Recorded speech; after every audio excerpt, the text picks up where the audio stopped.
इस वक्त की बड़ी खबर आपको बता दें, कोरोना मामलों में कमी देखी जा रही है। 2,51,209 नए मामले दर्ज किए गए हैं। 35,000 से ज्यादा मामलों में कमी आई है। एक रोज कबल 3,84,000 से ज्यादा मामले सामने आए थे। गुज़िश्ता 24 घंटों में 627 अमवात हुई है। कोरोना के हवाले से आपको अपडेट बता रहे हैं। मुल्क में कोरोना मामलों में कमी देखने को मिली है। 2,51,200 नए मामले दर्ज किए गए हैं। 35,000 से ज्यादा मामलों में कमी देखने को मिली है।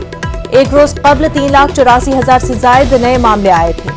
गुज़िश्ता 24 घंटों की अगर हम बात करें, गुज़िश्ता 24 घंटों में 627 अमवात कोरोना से दर्ज की गई है।